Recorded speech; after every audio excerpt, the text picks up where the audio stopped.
How are you? Oh, you're coming out? What's you editing? I was editing Dexter. What do you guys suspect, or what do you guys know about what happened? Police are speaking with 13-year-old Hunter and his twin brother Levi, and while they appear clueless now, one of them has just committed a gruesome murder. We need to talk to essentially each of you, and we're wondering if we can go down to the police department. I don't know what's going on. Neither do I.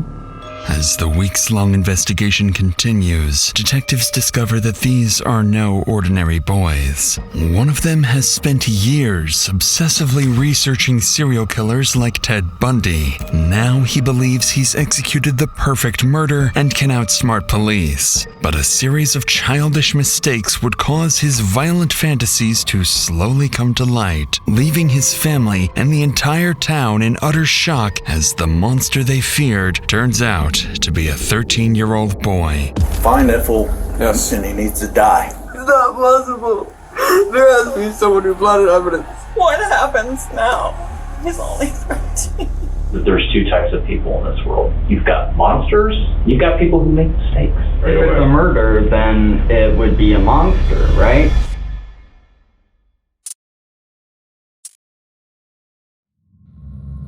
It's 2 a.m. in the small village of Fairfax, Ohio, and tonight, a 13-year-old boy decides this is the night he becomes a serial killer. For years, he's been obsessed with true crime content, and with his family preparing to move away the following week, he's finally ready to put everything he's learned into action. At 2:30 a.m., he slips out of his house and walks less than 10 feet to his neighbor's house next door. Once inside, the 13-year-old puts on a pair of gloves, something he learned on YouTube that would prevent him from leaving behind his DNA. He moves silently through the house before approaching the bedroom of an elderly woman. At 2:40, he begins strangling her, but despite months of preparation, he quickly realizes this will be far more difficult than he expected, because when the woman wakes up, she fights back, punching and brutally scratching the boy's face. But just minutes later, the woman is dead, killed at the hands of a little boy. At 3:15 a.m., he's back in his own bed, as if nothing ever happened. It's just past 11 a.m. on a Sunday. Many Fairfax residents are returning home from church when the Fairfax police receive a 911 call, unlike anything they've heard in years. 911, what's the location of your emergency? 3919 Germania. I think my sister's might have been murdered. It might be some blood. I don't know. Okay. She did not respond when I yelled at her. All right, sir. I have help coming out there for her, okay? You know of anybody that might want to harm her or anything like that? Absolutely nobody. On the line is 61-year-old Daryl Tenpenny, insisting his sister had been murdered, something almost unheard of in this area. Moments later, first responders arrive at the house, unaware they're not only walking into a carefully staged crime scene, but that the killer is still nearby, watching police's every move. Yeah, let's go ahead and get it out. We'll do confirmation stuff here. Is this confirmed? Hey, I don't know if he believes this has been murdered, so camera on. It's always been on since I hit my lights.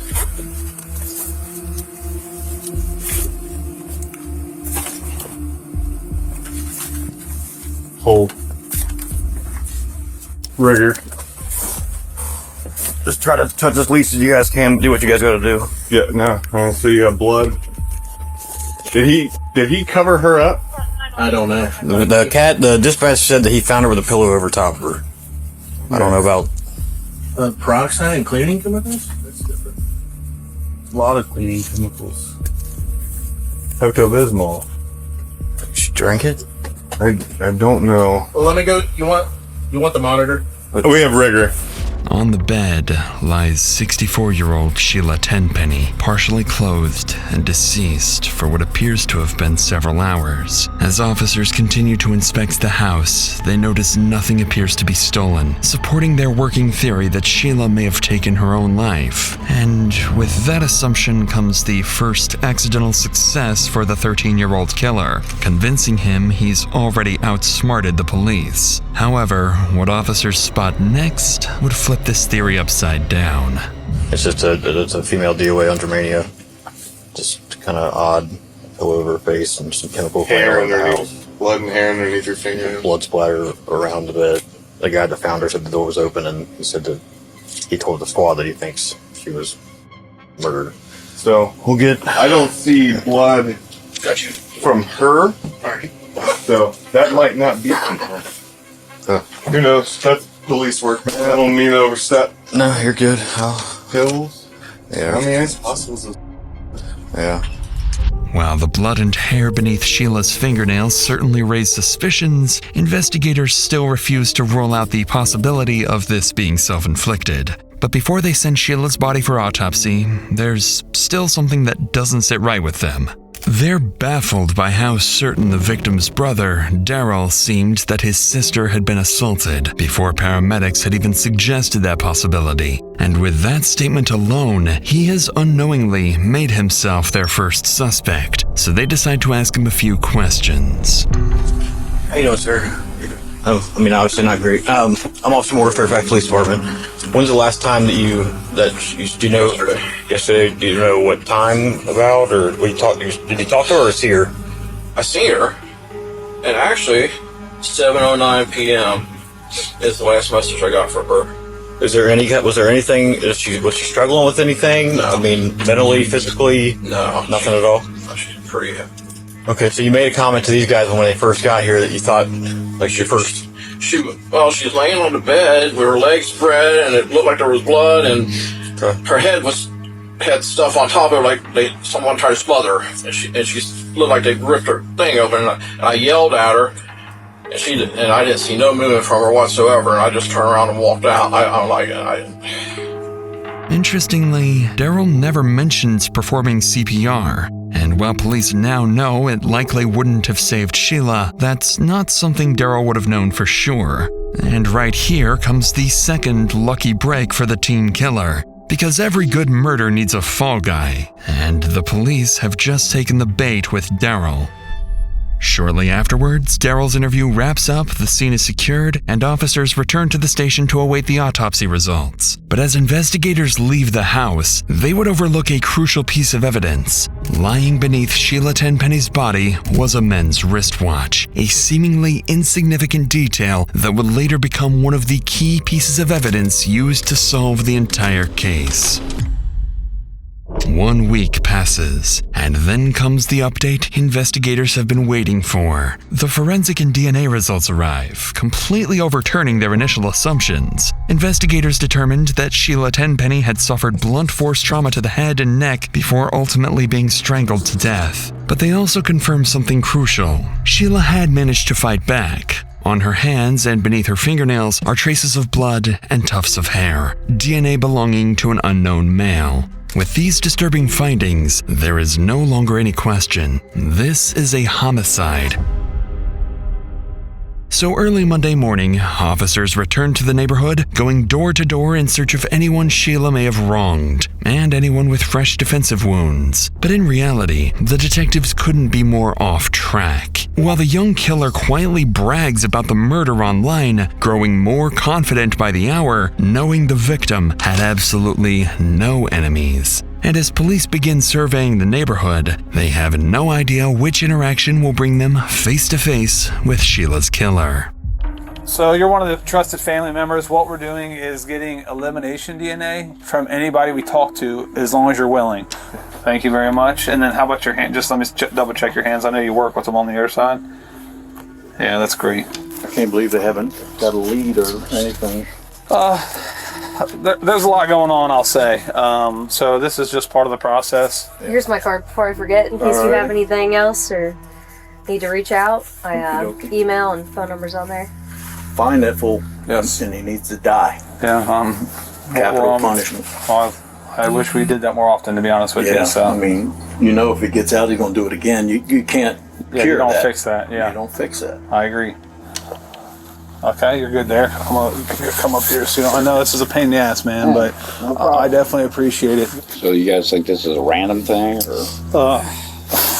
I want to say no.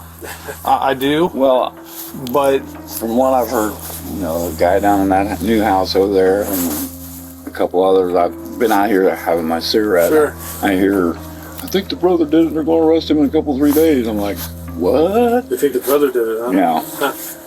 Why? Any reason why they think that? I don't know. That's just speculation right now. That's interesting. After speaking with more than a dozen people, officers uncover a major new rumor. Many in the village suspect Sheila's own brother, Daryl, is responsible. With this as their only real lead, another team of officers led by Special Agent Richard Ward makes a surprise visit to Daryl's house, less than a mile away. And for the actual killer, the plan appears to be working even better than he imagined. Suspicion has successfully shifted onto Sheila's own family member, pulling detectives completely off his trail as they begin focusing in on Daryl. For now, though, officers have just arrived at Daryl's house, where it would soon become clear just how lucky the kid got and why Daryl makes the perfect fall guy. I'm still getting a little lost my mother, and I have not straightened anything out. And now I got more to deal with. Whoa, you weren't lying. Yeah. Well, these are right here, all these boxes. Where do you hang out at? Come in here. Oh. Hey, I need to ask you a favor. Remember I got your swabs? I need you one more thing. Could you just show me your shirt, underneath your shirt? I just want to make sure. I want to satisfy myself. I don't think you'd ever hurt anybody. No, special assistant. Okay, throw your shit back on. So you have any idea when the funeral's going to be? Well, we don't have. They won't release the body yet? I don't know. Nobody's contacted us. I was going to send you a message this morning and say we are okay with that because we want this person caught. Right. Suffice it to say, Detective Ward is taken aback by Daryl's unusual living situation, but still, no scratches. And so the investigation takes a step back. There is seemingly no one they can tie to the murder. No enemies, no leads, nothing. But that's because they're looking at this crime completely the wrong way. With the investigation at a standstill, officers canvassing the area continue knocking on doors until they reach the neighbor directly across the street, just 50 feet from the victim's home. It's one of the homes where no one answered earlier, and as they approach the front door, the homeowner, Rebecca, steps outside, unaware that, in the next few minutes, her life is about to be turned upside down. So I don't know when it actually happened. I know that we saw the trucks or cars or whatever on Sunday. So and actually Sunday morning at 6 a.m. We had to run to the ER because my son, the cat, I guess, was sleeping on his face, and they startled each other in the dark. Oh man! And it scratched him, and so we were worried that it could be bad or infected. Is he okay? Yeah, he's fine. Okay. It wasn't a big deal, but it was just traumatizing, and I was like, everybody get in the car. Just a few feet away, 13-year-old Levi Cart looks through the living room window and notices his mother speaking with police officers. Panicking, he pauses the YouTube video he was watching, runs up to his room, and locks the door. Back outside, officers begin piecing things together. The boy with fresh scratches across his body could very well be tied to Sheila's murder. In a few moments, detectives will step inside to follow up on this lead. But what they will soon find will defy their expectations.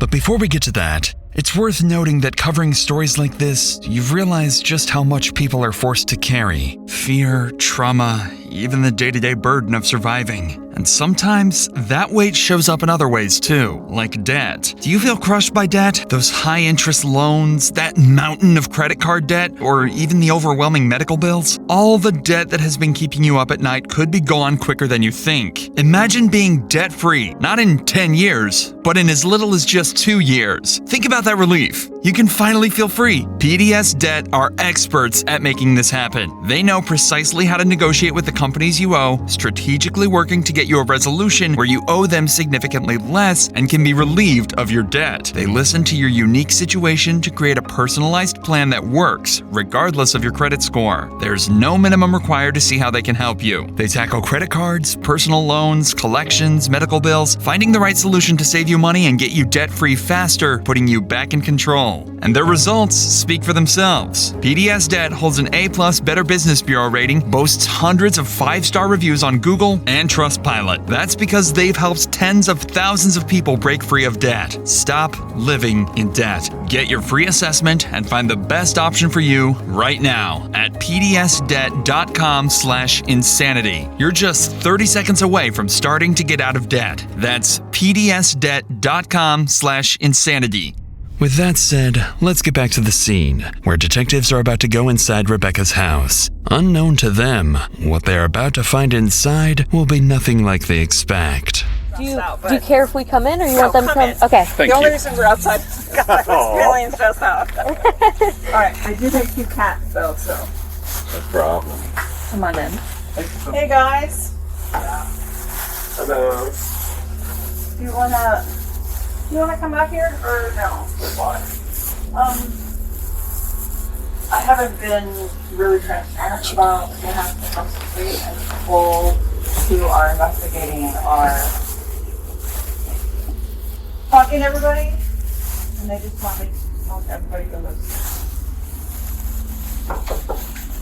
Hey bud, can I talk to you? Do you want to talk in the living room or do you want to talk in your room? There are people who are here to talk about something that happened in that tree earlier this week. I know, what game are you playing over there? You gaming? Yeah, he is. Dexter? Oh, he's cap cutting. Oh, editing. Oh, hi. Oh. That's cool. Now you are Hunter. Do you want to come sit down? Yeah. Naturally, this is not the suspect the detectives were hoping to see, as 13-year-old Hunter Cart enters the room. Realizing they may have jumped to conclusions, the detectives still begin to question the boy. Perhaps he knows something after all. So we're with the Ohio Bureau of Criminal Investigation, and we're just talking to people to see if they might have heard or seen anything unusual that happened over the weekend. No. Right, yeah. Sorry? Why'd you stop me to ask? Yeah. My brother got into an injury and he had to go to the ER. Yeah, I got really sick and started vomiting and stuff. So How are you feeling? Getting better? A lot better. But That's good. that whole day was just kind of a blur for everybody. Unless it's something that happened a long time ago that's memorable. It's not really something I remember unless it is really, really brought up.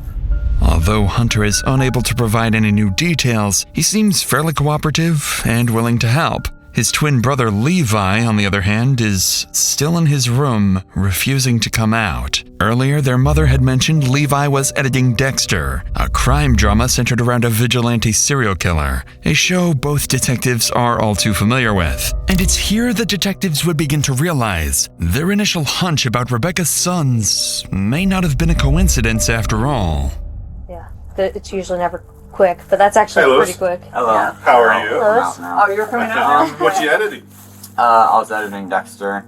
Sometimes I edit. Yeah. But He likes to make videos for TikTok. yeah. Oh, yeah. Oh, Yeah. nice. Yeah. Me and Liz. Is that the cat that got you there on the nose? I don't know. I don't know what Well, happened. can I We see it? just Oh, we that's we pretty both good. startled each other because my bed was right there. Yeah, his bed was out here and until all the lights were off. Oh, okay.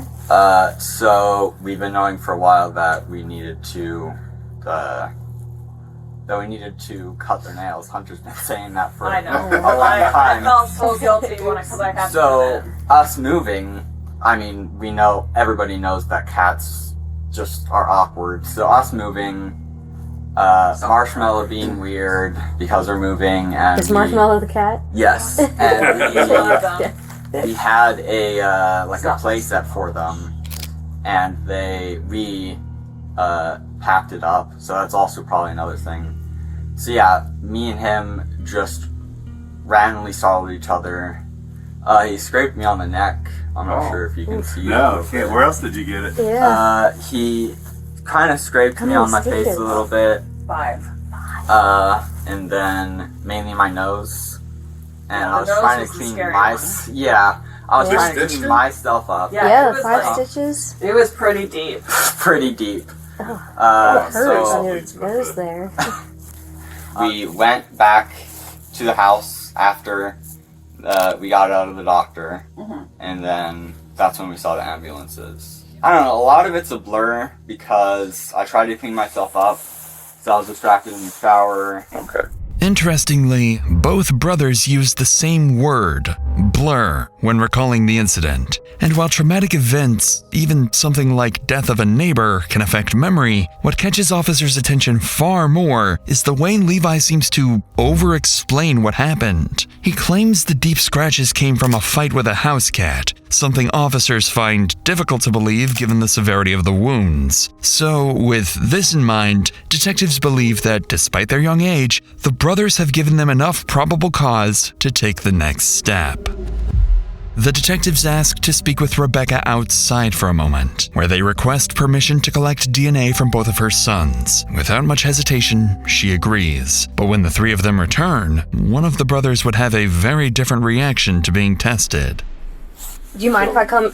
I can explain it to you. Yeah, So it's pretty. he's feeling a little overwhelmed by this. Yeah, I just feel like I've been to enough doctors recently. I don't want to. So have you seen any like crime shows or anything? You know how we kind of do our job. Oh, The medical stuff's a little different than the law enforcement stuff.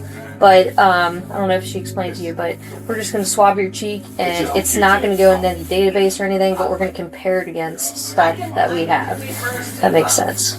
Okay. And it will take 2 seconds. It's just a Do I have to inside do the it? cheek. You don't have to do anything. Okay. But obviously, we're asking everybody on the street, and it would be super helpful if you could. Right. Alright. Okay. And you're Levi, right? Or you go by Lewis. I go by Lewis. Lewis? Okay. His name used. It'll be easier if you sit down for your legs. Why don't I do it first? I can do it. I'll show You you. guys are going to count Yeah. first. You're making him go in the hot I seat? can be the guinea pig too. It's whatever. Of course, I just whipped that all the way apart. The detectives proceed to take DNA swabs from both brothers, though Hunter and Rebecca are clearly far more willing to cooperate than Levi. But what one of the brothers doesn't seem to realize is that the more he talks, the more the Cart brothers begin to look less like witnesses and more like suspects. Lewis has a few scars on his back, but it's just from the surgery. Yeah, because my. Oh, let's see. Oh yeah, you could show them. Sorry. Oh, yeah. Oh, Well, it wow. looks pretty I never noticed. minimally invasive. Yeah. It was 2 years ago. Yeah. Yeah, it was a lot. Yeah, I have Hunter's worse always scars than that. Yeah, it So. didn't look like that. Yeah. Sorry, Very good. I keep mentioning things We had that a you don't good mention surgeon. without your permission. I find it How does it feel to have yeah. three scars now? Dr. Stevenson. It's where they go in and they How does it feel to have three test scars each now? nerve root that links to your leg. What do you guys suspect, or what do you guys know about what happened? Well, I can tell you this. It shouldn't have happened. And we need to figure out why it happened so that, hopefully we can keep it from happening again. Because we'd hate to miss some evidence. And if you've watched any TV, we don't want to be those cops that forgot to do this or look into that. We have And- watched plenty. They You love know what I watch- They mean, love so- watching the true crimes. It's kind of like I TV, like but brother. it's a lot differently. Yeah. Yeah. Me and my brother, especially my brother, know a lot. I would say, definitely my brother knows a lot about just the police in general. He wants to go into the Marines when he gets older. Nice. Yeah, I do. Oh, nice. Yeah. Well, That's cool. recruitment Yeah. is always there. Everybody's looking for. Yeah. Those are hard spots to fill anymore. disability, I don't get. Yeah, there's a spot for everybody, in my opinion. Me and Lewis have both agreed that him especially is a lot more mature than most kids our age. Oh, so you can handle this news. You guys are handling it pretty well. Yeah. Yes. Yeah. Strangely, Hunter continues offering interesting details without being prompted, insisting that the teen brothers are far more mature than most kids their age. And when he brings up Levi's injuries, Levi becomes visibly uncomfortable, giving his brother a long, chilling stare. By the end of the interview, the twins no longer seem like ordinary kids to the detectives. Their fascination with true crime, gory shows like Dexter, foggy memory, and, of course, the hard-to-explain cat scratches on Levi all point towards something deeply unsettling. With the DNA collected, investigators return to the station to brief the sergeant on everything they've uncovered. Now all they can do is wait for the DNA results from Daryl, the Cart twins, and several neighbors and family friends to come back the following day. Still believing a deranged killer may be at work, investigators know that until he or they are caught, no one in this quiet village is truly safe.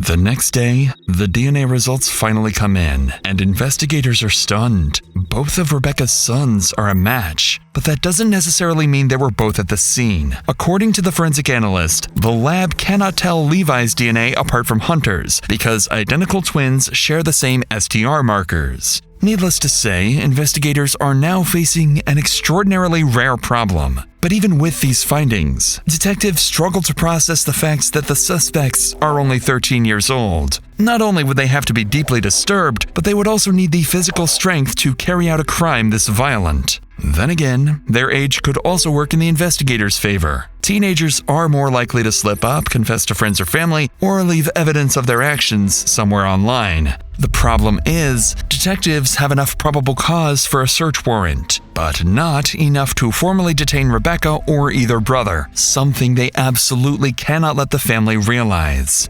Nevertheless, they return to the family home, hoping they can persuade Rebecca to bring her sons to the station, allowing investigators to begin searching the house the moment they leave. But the situation is incredibly delicate. One wrong move could spook the family and shut down the entire investigation. Hello, back. Hi, we're back. Yeah. How are you? You left your keys in the door. We just walked in the house. Do you need to come in? What's going on? Yeah, that'd be great. We have a couple things to talk about. Okay. Hi, guys. We just sat down to eat. What you guys get? Thanks. Do you just need me or? Yeah. So, Are all three of you here? are all three of you here? Yeah. Louis? You go Do I upstairs? need to be nervous? It's making me feel nervous. Relax. You're okay. You're good, yeah? You want to take a seat Yeah. somewhere?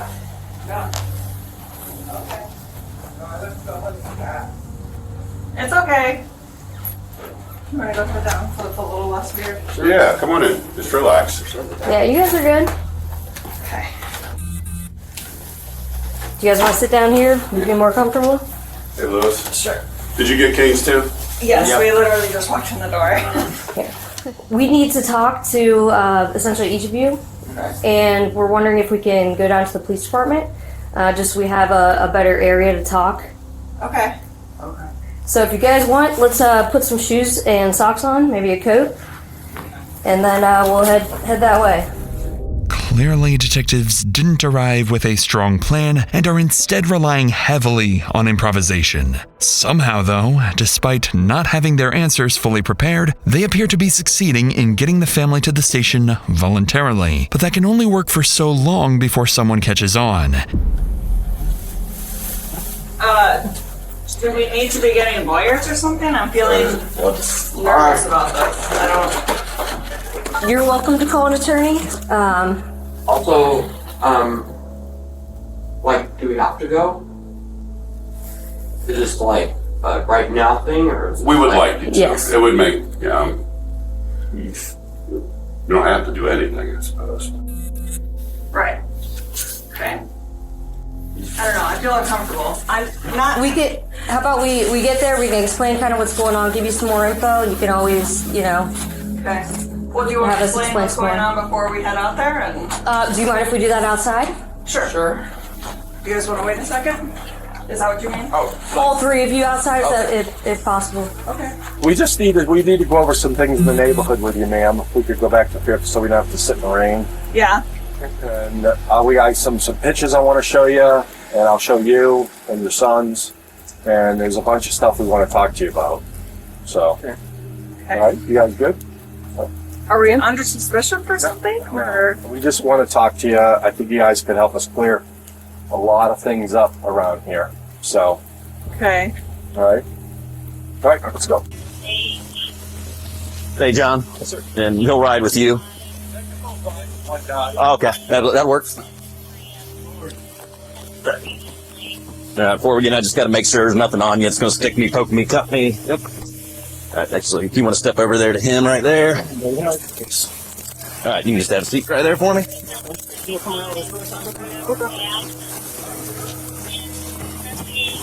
All right, do you have to put this on you for the whole 3 blocks we're driving? You probably will put it, so. I mean, but there's nothing that we can't talk about. Yeah. I don't know what's going on. Neither do I. It's all very, very unexpected. My anxiety levels went through the roof. Oh.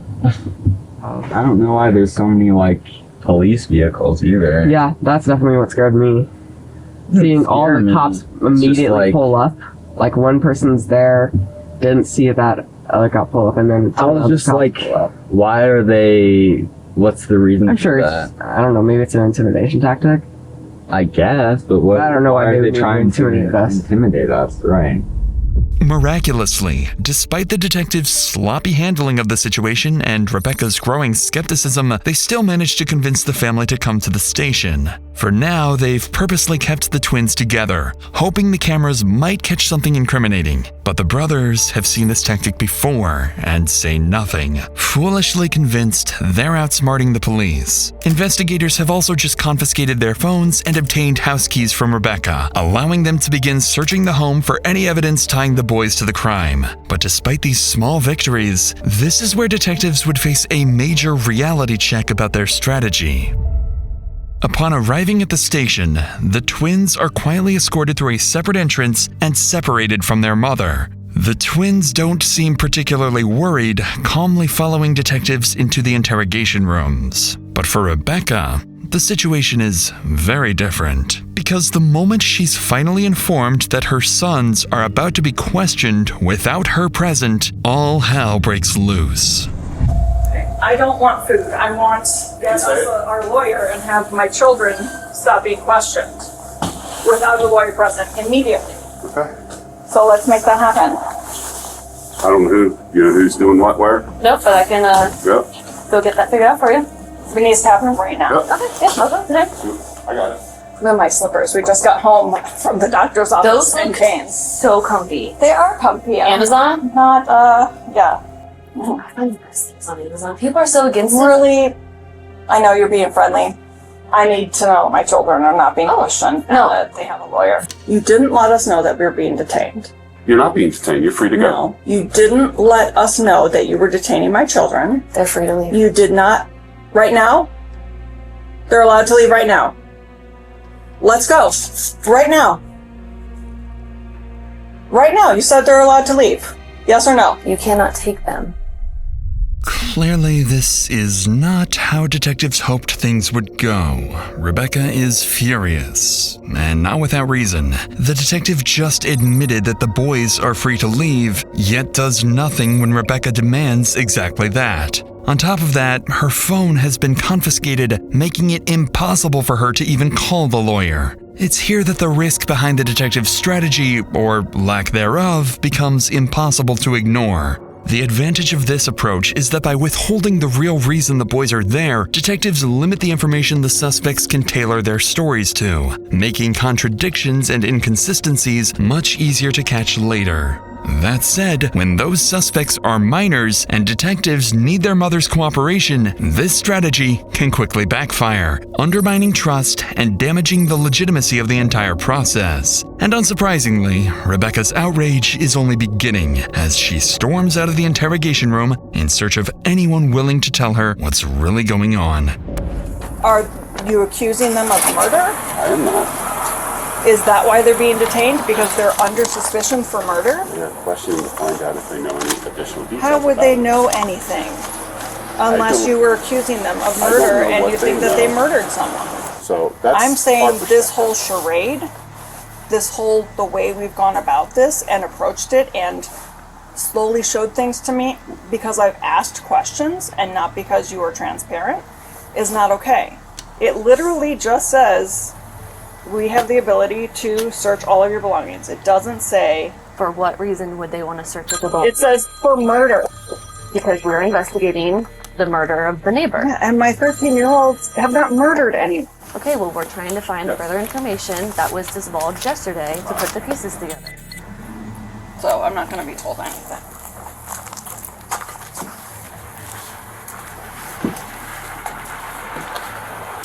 Why am I not being questioned? We would love to talk to you if you would be willing to talk. I'm literally standing here waiting. Well, we were trying to talk to you, but you want to make phone calls and do all those things. If you'd like to talk, we can talk. You're well aware. Hey. So, A lot. And nothing, because they're not telling me anything.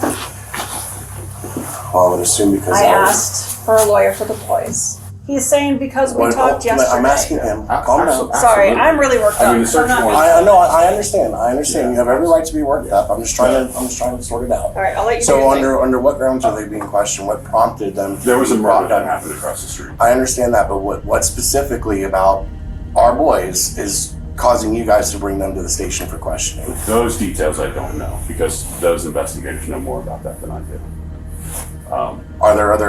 Are you guys bringing in every neighbor to? We did 25 yesterday. I know myself and another agent. To the station. Well, I don't know how many people got brought here. We're also doing a search warrant at the house too. So a judge has granted us search warrant for her house and who else? Well, the search warrant is for the house and the vehicle on the property. Our house and vehicle. Okay. Were there other search warrants for other Not that I'm aware neighbors? of. You guys are questioning two 13-year-old boys. Well, we're not. Someone is. You're absolutely correct. But I don't know. You know what I'm saying. I do. This is why we need our lawyer down here now. We need to make this happen. I don't have a phone. So this needs to happen on your end. Immediately. Whoever we call.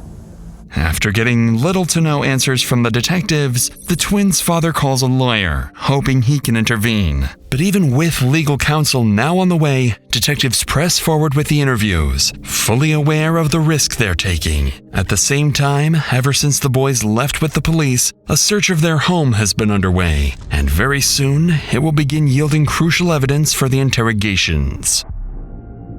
As both brothers wait for their interrogations to begin, it quickly becomes clear that one of them is about to be treated very differently. Because Hunter had been significantly more talkative the day before, detectives opt for a more casual, friendly approach, and even his interrogation room reflects that. Levi, on the other hand, is placed in a cold, cramped room, subjected to the kind of interrogation tactics typically reserved for an adult suspect. Based on the scratch marks alone, detectives strongly suspect Levi is the killer, but there is still nothing ruling out the possibility that Hunter may have helped him, especially after learning that Levi has significant mobility issues. Now, with a lawyer on the way to the station and two furious parents pacing outside, the clock is ticking. So detectives split into two groups to question the boys simultaneously. And as the questioning begins, Hunter's interview escalates far quicker than expected, because there's something he needs to get off his chest. Just so you know, I don't feel pressured doing this. You don't? Of course I feel a little pressured, but I don't feel like I have to sign those. Okay. I just know it's more suspicion is put on me if I don't answer any questions. So. Yeah, we're here to talk, ask questions, get your story. I know you told Lauren a little bit. Can I say something? Yeah. I want to say, I don't think my brother would be able to do anything like that. But because that day he got scratches on his face, because of that day it all seems like a very wide coincidence. You know, because of course his cat was his face was scratched by a cat. We talked about it, and it certainly looks like Lewis has some, like, the coincidences are there. At this early stage of the interview, Hunter, completely unprompted, begins talking about the scratch wounds, which he believes are the most concrete evidence against his brother. But while he frames it as a coincidence, back at the house, police executing the search warrant notice something that immediately casts doubt on the story. On Rebecca's bed, they find the family cat, Marshmallow, sitting completely calm. But more importantly, the cat's claws seem far too small to match the injuries on Levi. This information is relayed back to detectives at the station, where Hunter and Levi are being interviewed. And while Hunter appears eager to talk, Levi's interview is moving far more slowly, as detectives focus on building rapport and choosing their words extremely carefully. So seeing just how much more talkative Hunter is, investigators keep their focus on him for now, hoping he can offer further insight into his brother, or perhaps even turn on him. He had extra, like, red scratch marks on his face. I mean, that seems obviously suspicious, but like I said, I don't think he could do something like that. I'm gonna keep saying this, but this makes me feel really upset because a lot of evidence is piled up against him, but like, I mean, I don't know if you guys suspect him of anything, but I truly don't believe he could do anything like that. Even though he has all these things. He's never talked about anything like that with you? Because we agree. Anything like what? About hurting somebody, or when he gets triggered, he gets upset and acting out and just saying things, or, you know, I don't know how he behaves when he's triggered. No, like I said, no, he doesn't behave weirdly when triggered. He just doesn't.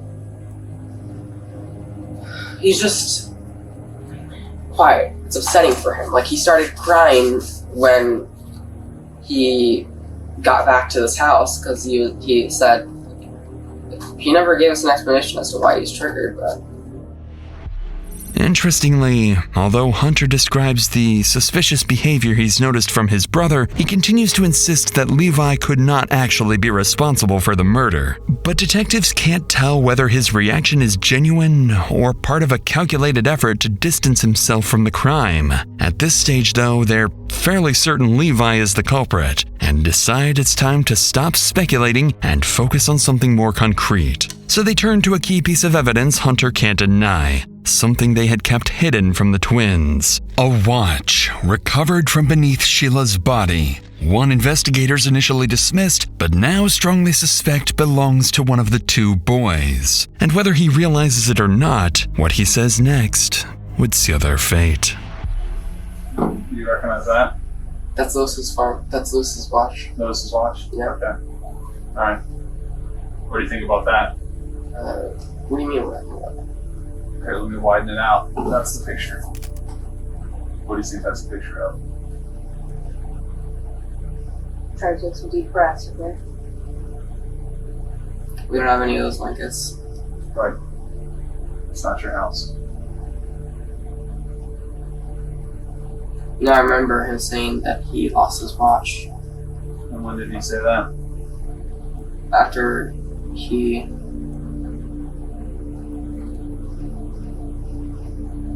After he got home. Also, he sounded, the way he said, I don't know where my watch is. I don't feel a person could say that. A person would say it that way, knowing that, you know, they wore their watch if they did that.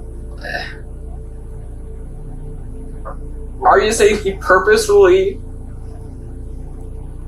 hurt? We don't know what his purpose was. We just know he made a mistake. How would he even do that?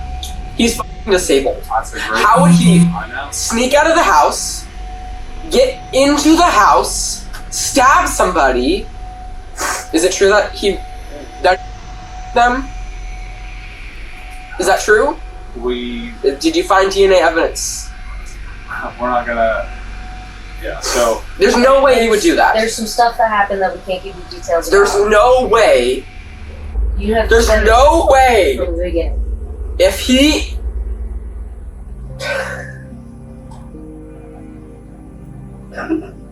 There's no way.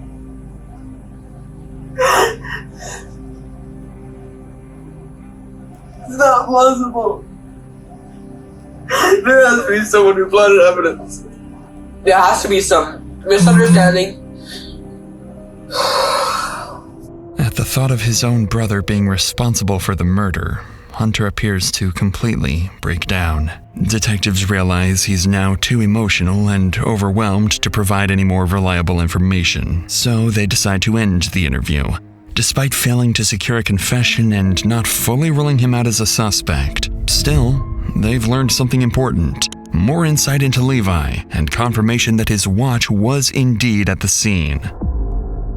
But just outside the interrogation room, the boy's parents continue arguing with deputies. And with a lawyer coming to intervene, investigators are running out of time. If they want to secure an admission before the interview is shut down, they know they need to raise the stakes with Levi. So the detectives interviewing him finally move on from building rapport and shift the conversation to the scratches, testing whether his explanation matches the one he gave the day before. Do you know what we're investigating? I mean, I know something happened down the street. Across the street. Right. In front of me. Right. A woman was murdered, right? So we're trying to find out what happened. I mean, I've already talked to FBI investigators. My cat had randomly woke me up with all the lights off, like sitting on my neck. So it like scratched my face. I felt very bloody, obviously. There was a lot of scratches on me. Usually, because of my disability as well, I use like a shower chair. Yeah. Because I can't really stand for that long without getting like super fatigued and falling or like walking around for too long. I didn't use the shower chair because I didn't want to make a bunch of noise and make anybody up. Right. So I ended up literally falling, and I fell and like hit my head on the shower hose. Where'd you hit it at? I think like around here, like right here. Jeez. So I don't know. Did that cause you to bleed more? Yes. As Levi once again over-explains the incident, detectives notice he makes a point of emphasizing that the injuries became worse after he slipped in the shower. But something else in Levi's account immediately stands out. After mentioning his medical condition, detectives recall reviewing his records and discovering that Levi has cerebral palsy. This brings the detectives back to an earlier question. Not only is Levi just 13 years old, but his disability raises serious doubts about whether he was even physically capable of carrying out such a violent attack on his own, especially considering Sheila fought back. Investigators know Hunter is physically stronger, has no disability, and shares many of the same interests in true crime as his brother Levi. At this point, detectives are realizing they may have prematurely cleared Hunter, treating him more like a witness than a suspect, and in doing so, may have lost their chance to implicate him. But with the pressure mounting on Levi, this may be the perfect opportunity for him to turn on his brother. And for the first time during his interview, the bond between the twins is about to be truly tested. We get in and like 15 minutes later, Mom starts seeing a bunch of sirens outside, and she opens the window and she's like, "Oh my God, something happened to Denise." And me, already in a panicked, weird state, I kind of started feeling emotionally triggered. And when she said there was a bunch of ambulances outside, I started to freak out even more. I just felt even worse because Mom had said that something had happened to Denise, our neighbor, right in front of us. And I started feeling even worse. Just to the fact that the same night that something happened, or something like that had happened, that I had an injury of my own. Although Levi never directly blames his twin brother for the murder, he seems more focused on how bad the situation already looks for him. And as the interview continues, it would only get worse. because detectives begin receiving critical updates from the house search that is still ongoing, and officers have started uncovering disturbing items. Inside Levi's bedroom, officers recover a journal containing violent writing and repeated references of wanting to kill someone. They also uncover a growing obsession with serial killers, books, online content, and material saved focused on infamous murderers, and in particular, Ted Bundy. Detectives begin to realize this was far more than just a morbid curiosity. Over time, what began as an interest in true crime had evolved into something far darker for Levi, and now detectives are left trying to determine whether this interest in violence had consumed them both. Because Levi and Hunter are twins, the blood DNA recovered at the scene is consistent with both of them, something detectives choose to intentionally keep from Levi. Instead, they plan to tell him that the DNA points specifically to him, hoping this pressure will make him crack. But if Levi is the criminal genius he thinks he is, he will easily be able to see through the detective's bluff. So, you said you've never been in Denise's house, never been... Okay. Do you know what DNA is? You ever heard of it? I've heard of it. Okay. So, we're trying to figure out, and I want you to help me explain this, okay, why your blood would be in Denise's house. That's what we're trying to figure out. Well, I'm not sure. Because, I don't know, like, how is it my blood? Like, that's what we're trying to find out. Because I don't know why it would be in my house. It's I not mean, in her house. Yeah, that's what we're trying to figure out. That's why we're even here right now. Oh. Remember we got those swabs from you? Well, we compared that to the blood in the house, and it's not only her blood, it's your blood mixed in with it. Wow. Through DNA testing. I don't know what explanation I could give you, or even come up with. That would be equivalent to how that would happen. There's only one person here that knows, and that's you. How do you know that? Because there's no other way that part of you can be in that house without you never being in there. I can agree with that. Right? So that's why I just need an explanation as to how. I'm just trying to wrap my brain around it. You know? Well, I have to wrap my brain around it first. Yeah, so that's we need to wrap it around together. You know? Can you help me with that? I can, if you help me. I can help you if you help me. How do I help you? By telling me the truth. I told you the truth, though. I don't think you're telling me all the truth. What? But I'm not lying. Well, I think you're about how you get hurt. We have your blood in her house, and we're trying to figure out how it got there. That's the bottom line. Well, that's the bottom line. I mean, you truly. Get my blood from somewhere? We don't need your blood. We got swabs. I just mean, like, did somebody put my blood in that house for a reason? Oh, like, I don't know. Would you tell me? Would they? I didn't put your blood there. I don't have any enemies. I didn't put your blood there. I mean, I'm only 13. I don't know why anybody would put my blood in a house, but I mean, who knows? Is there any more questions you have for me, or like what? Well, I want to get past this, and we're not getting past it. You don't know, I don't know. So we're not resolving anything. Well, I'm not sure if we can resolve it if I don't know and you don't know. Does you know? I mean, listen, I wholeheartedly believe that there's two types of people in this world. You've got monsters, you've got people who make mistakes. I think I disagree with that personally. Help us explain this. What do you disagree with about that statement? I just think that, you know, there's a lot of different types of people in the world. There's not monsters and people who commit mistakes. Well, I'm simplifying things in terms of, you know, a crime, a murder, right? There's two types of people who would commit a murder. There's a monster, and there's people who make mistakes.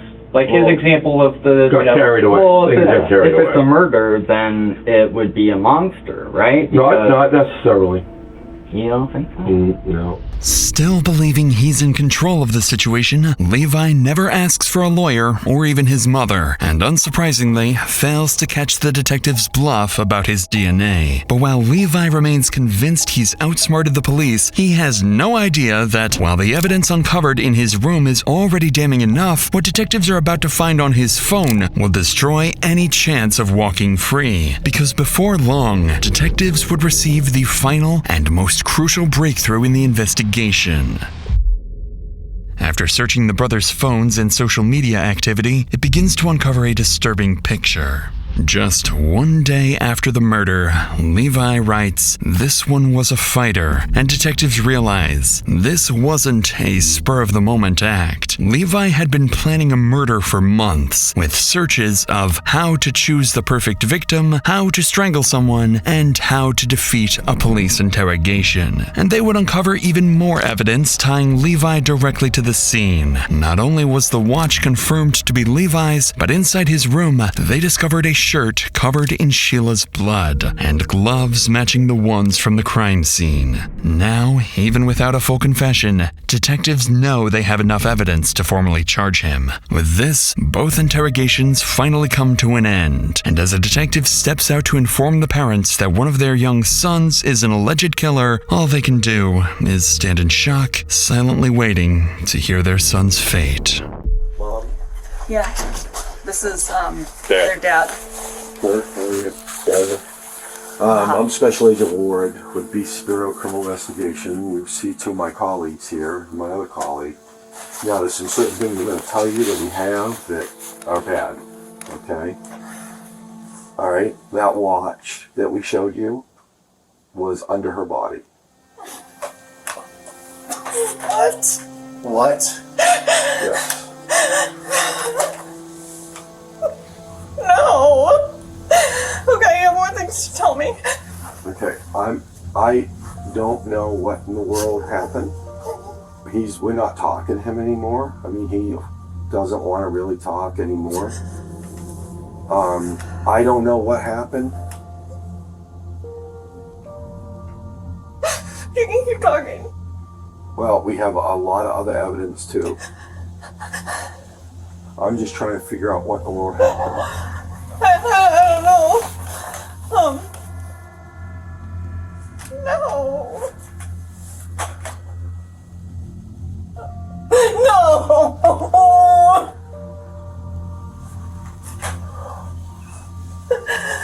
Okay, sorry, what else? I'm not doing this to... I don't think you are. I'm just trying to do my job, and I'm in so are my shock. colleagues.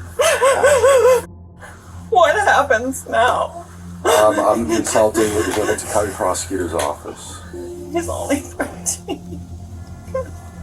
Oh my god, oh my god, oh my god. I know, honey, I know. Okay.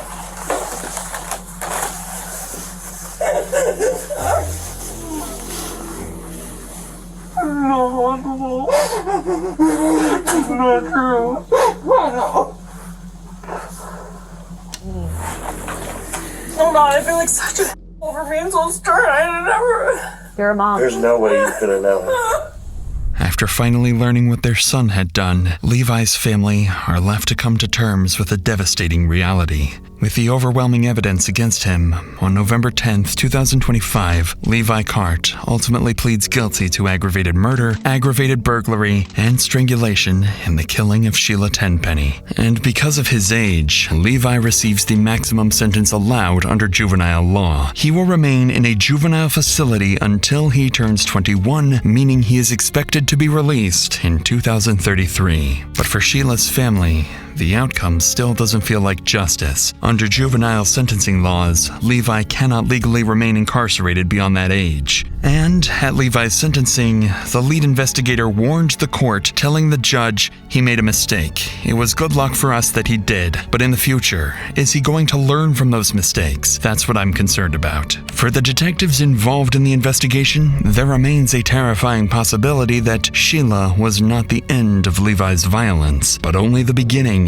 of what he could be capable of. And while this case left Ohio shaken by a killer no one ever expected, our next case unfolds somewhere danger is never supposed to reach. Inside St. Vincent North Hospital, more than a dozen gunshots sent patients and doctors into lockdown as SWAT officers move floor by floor searching for the shooter. Hospital still on lockdown. Shooter has not been located. This way. That way. Just go that way. With one person already dead, more than 70 rooms, and a maze of hallways to secure, police are forced into an intense race to stop the gunman before he finds another victim. To watch this exclusive Dr. Insanity episode, along with 3 more episodes from our new Tubi series, click the link below and check it out now for free on Tubi.